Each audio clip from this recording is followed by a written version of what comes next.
bienvenue à cette capsule sur l'adaptation des sources écrites en histoire et en géographie. On est dans le cours de didactique des études sociales à l'élémentaire et on va s'intéresser à l'adaptation de différentes sources pour les rendre accessibles à nos élèves de l'élémentaire. Donc, il y a un petit délai pour... voilà. Donc, quand on regarde les programmes, et pas juste en Ontario, un peu partout au Canada, en ce moment, on a beaucoup cette idée de processus d'enquête ou de démarche de recherche et de traitement de l'information, c'est la même chose. Et à ce moment-là, on veut que les élèves utilisent des sources primaires, des sources secondaires pour aller rechercher une question. Souvent, ces sources-là, elles sont écrites. Et elles ne sont pas toujours écrites dans un langage qui est accessible pour les élèves. On a l'impression, des fois, qu'on peut simplement donner une source primaire qu'on a trouvée ou même une source secondaire et que les élèves vont la comprendre. Malheureusement, des fois, on va choisir un texte qui est trop long pour eux, donc ils vont perdre l'intérêt après quelques phrases. Souvent, il va y avoir des concepts très, très abstraits. Si vous vous rappelez en classe, quand on avait regardé ce texte où on avait remplacé les termes français, France et Grande-Bretagne par d'autres mots, mais parce que pour eux, France et Grande-Bretagne, ça peut être des concepts très, très abstraits. Donc, quand ils le lisent, ça donne la même chose pour eux que quand nous, on a lu le texte où ces mots-là avaient été remplacés. Donc, gardez toujours en tête que c'est pas parce que vous avez compris le texte que des élèves de l'élémentaire sont en mesure de le faire. Parfois aussi, ce qu'on va voir avec des sources primaires, donc des sources qui datent d'une autre époque en particulier, on va avoir en plus des concepts abstraits, des mots qui sont beaucoup moins utilisés maintenant ou quand c'est en ancien français, des mots simplement qui ne veulent absolument plus rien dire en français actuel. Donc, est-ce que ça veut dire qu'il faudrait sacrifier l'étude de ces sources-là et la richesse de donner accès, par exemple, au passé à travers la lecture d'une source primaire? Absolument pas. Mais il faut se donner des stratégies. Il faut garder en tête que ça peut être vraiment complexe pour les élèves de passer à travers ce processus d'enquête-là.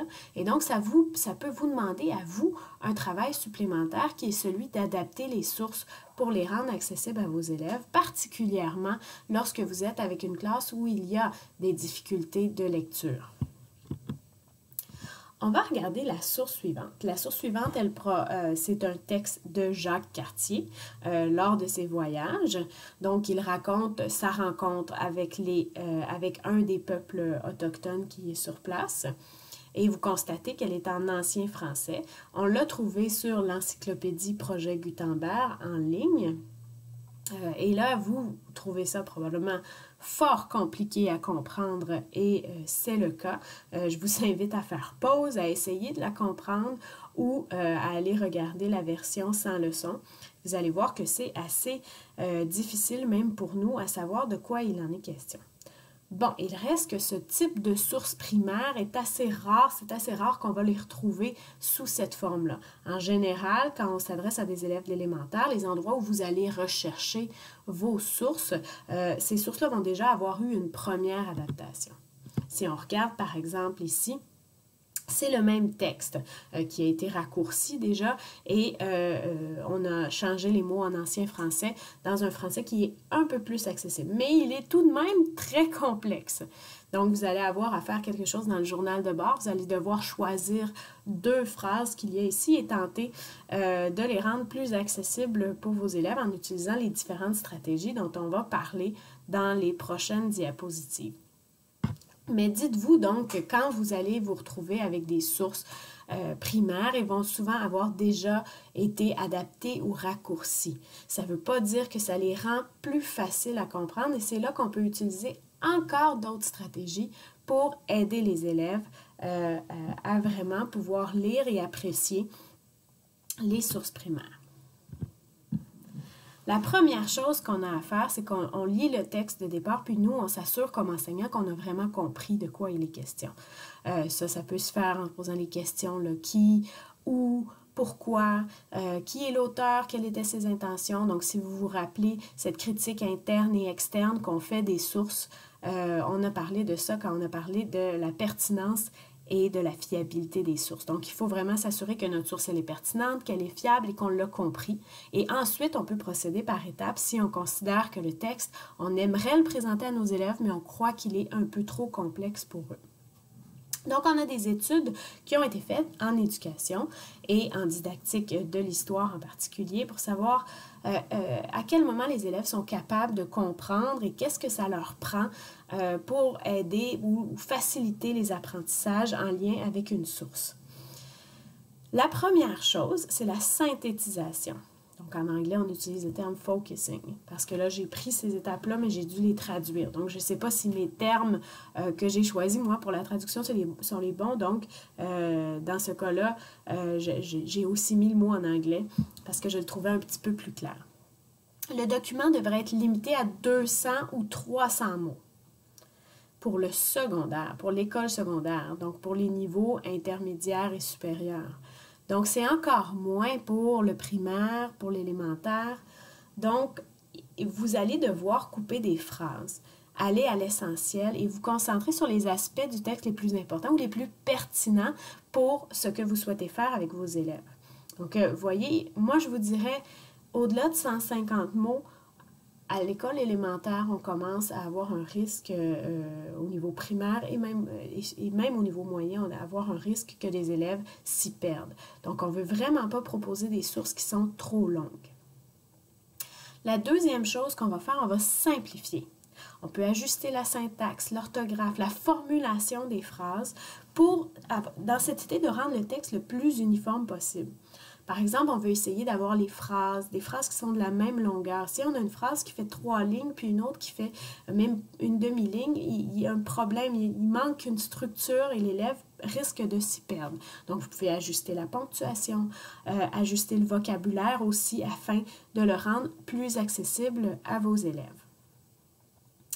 Au niveau de la présentation, ça, c'est assez simple. C'est quelque chose que vous pouvez faire assez facilement avec un logiciel de traitement de texte. Donc, vous allez choisir une police de caractères qui est simple. Hein? Souvent, on aime ça, mettre des belles polices de caractères qui ont plein de fioritures, mais ça a souvent cet effet négatif que les élèves s'y perdent parce que le texte est plus difficile à lire. Donc, on va choisir une police de caractères comme Arial ou Calibri ou Times New Roman, des choses qui sont très simples et faciles à lire.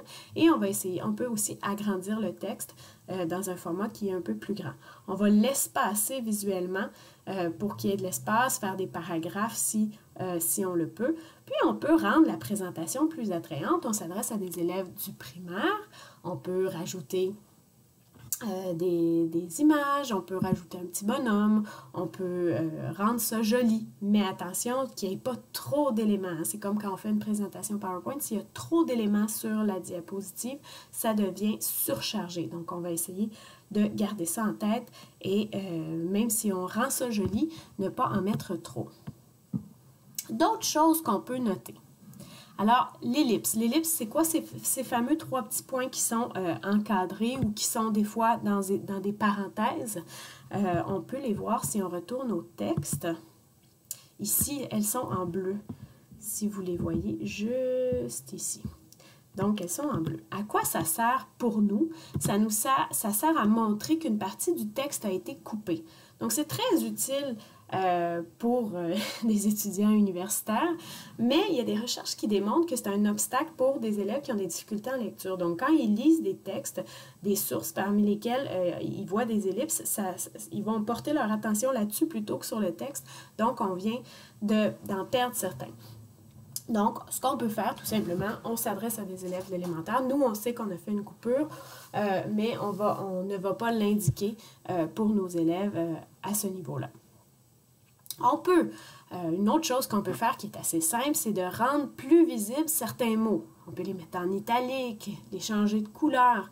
Donc, tous les concepts qui sont importants sur lesquels on veut que les élèves portent leur attention, des mots sur lesquels on pourrait avoir une discussion en classe, etc. Tout ça, on veut peut-être les rendre plus visibles à travers notre texte. On pourrait, et ça peut aller de pair avec ce qu'on vient juste de dire, offrir des définitions en fin de texte pour les mots qui sont plus difficiles. Donc, un mini glossaire où on va donner des explications. On peut aussi là, vous allez me dire, bien là, encore une fois qu'on va avoir fait toutes ces modifications-là sur une source primaire, par exemple, est-ce que c'est encore une source primaire? C'est un débat, mais il reste que vous donnez accès à vos élèves à un texte qui a été écrit dans le passé. Oui, vous l'avez modifié un peu, vous l'avez changé, vous l'avez adapté pour que l'élève le comprenne, mais ça lui donne tout de même une espèce de petite fenêtre sur quelque chose qui a été écrit à une autre époque. Et ça, c'est d'une richesse qui n'est pas à négliger. Donc, pour moi, ça demeure une source primaire. Malgré toutes les modifications qu'on y a faites, ça reste le texte qui a été écrit par Jacques Cartier, par Jean Talon. Ça reste le texte de la Constitution américaine, par exemple, qui peut être une source primaire écrite. Même si on l'a modifié, qu'on l'a raccourci et tout, ça donne accès à l'élève à une petite parcelle du passé.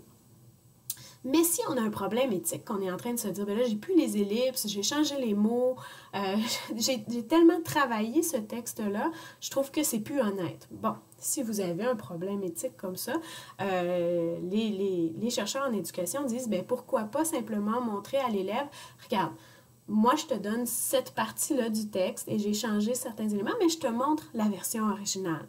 Donc, il va voir, ça c'est vraiment ce qui était écrit dans le passé, mais nous, on l'a adapté un petit peu pour que tu sois capable de mieux le comprendre. Donc, il peut toujours aller se référer à l'original si c'est quelque chose que l'on souhaite faire. Tout ce qu'on vient de voir ici, c'est intéressant à noter. On a parlé beaucoup des sources primaires parce que c'est souvent celles qui sont les plus compliquées au niveau écrit, mais des fois, un texte de manuel ou un texte qui provient d'un site Internet peut aussi être très complexe et je pourrais le reprendre, le mettre dans un traitement de texte et faire le même type d'adaptation qu'on vient de voir. Donc, ce n'est pas réservé aux sources primaires, toutes ces possibilités d'adaptation dont on vient de parler. Donc, voilà. Merci beaucoup.